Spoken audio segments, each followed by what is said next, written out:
Saya orangnya nggak kreatif. Saya bukan orang R&D. Saya nggak ngurusin produk. Emangnya saya bisa berinovasi?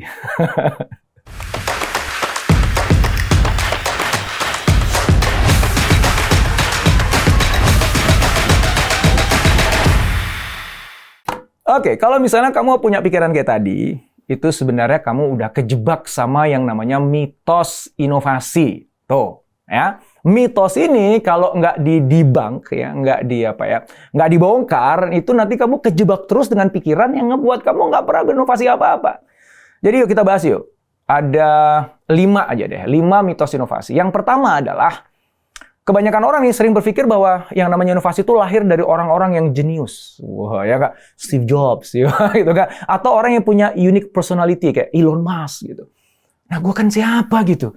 Gue cerdas juga kagak kali gitu. IQ gue juga kayaknya nggak seberapa juga gitu. Gue jangan bandingin kali sama Elon Musk, sama Steve Jobs gitu. Nah, ini sebenarnya juga salah orang-orang kayak saya juga sih. Yang kerap kali kalau kita ngomongin tentang inovasi atau inovator gitu kan, sering kita contohkan kan Elon Musk lagi, Steve Jobs lagi, sehingga akhirnya ngebentuk mitos ini gitu. Jadi, sorry ya, saya ikut ngebantu untuk mengembangkan mitos itu gitu. Tapi realitinya teman-teman, saya 7 tahun terakhir bantu banyak perusahaan untuk berinovasi dari dalam. Anda nggak perlu jadi Elon Musk, nggak perlu jadi Steve Jobs untuk melahirkan inovasi. Inovasi itu bisa dilakukan oleh siapa saja. Kenapa? Karena inovasi itu bukan bakat. Ya tentu saja gini lah, kalau misalnya kamu punya bakat suka ngulik, ya, kamu punya bakat untuk punya curiosity tinggi, gitu. Bahkan mungkin punya bakat IQ-nya tinggi, ya, itu membantu lah untuk berinovasi, ya. Tapi syarat utamanya bukan itu. Syarat utamanya adalah proses. Jadi saya belajar di 7 tahun terakhir ini ketika saya full bener-bener nekunin inovasi, itu ketika kita ikutin proses inovasinya, maka siapapun kita, mau berapapun IQ kita, mau kita tuh personality-nya kayak gimana, kita ujung-ujungnya akan menghasilkan inovasi. Ya. Jadi kalau kita pelajari itu yang dilakukan sama Steve Jobs dengan semua hasil inovasinya dia gitu, ternyata semua itu ada prosesnya, ada metodologinya. Dia nggak misalnya kayak di gua tiba-tiba aha gitu ya, terus ting keluar inovasinya, muncul iPhone gitu. Nggak begitu, ada prosesnya. Kalau kita memahami prosesnya, kita jalan prosesnya, kita akan bisa berinovasi. Ya. Jadi yang penting adalah lakukan prosesnya. Nggak penting siapa Anda atau Anda punya bakat atau tidak. Oke? Yang kedua adalah seringkali banyak orang berpikir bahwa namanya inovasi itu harus terobosan besar.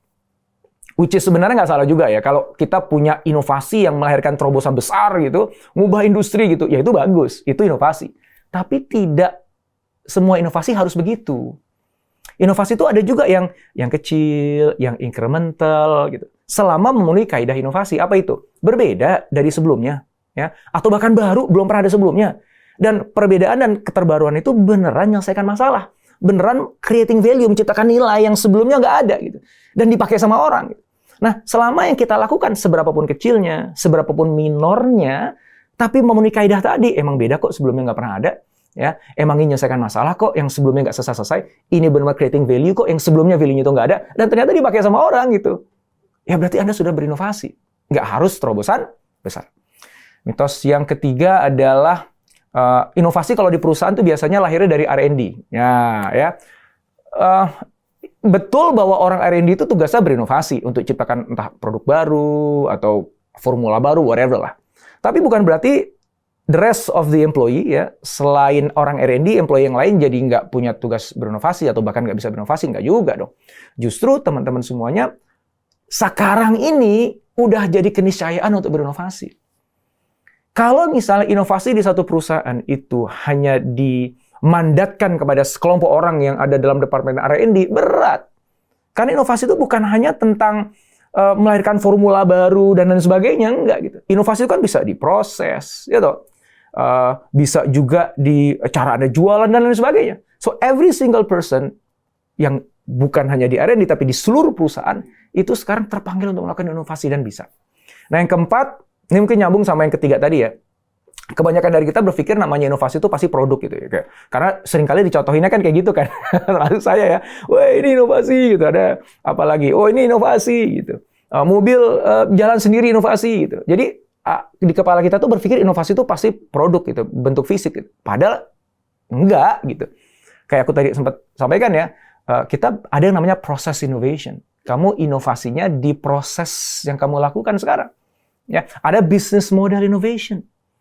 Jadi produknya mungkin sama, prosesnya mungkin sama, tapi model bisnis yang kita ubah gitu. Jadi ruang kita berinovasi itu banyak banget. Sehingga dari pengalaman saya bantu banyak perusahaan untuk inovasi, itu yang justru melahirkan inovasi produk itu dikit. Kenapa? Karena nggak semua orang punya akses terhadap penciptaan produk kan, tapi semua orang punya akses pada proses. Gitu. Dan kerap kali yang justru creating value kepada perusahaan berupa efisiensi atau bahkan peningkatan revenue, seringkali itu datangnya dari proses loh. Ya.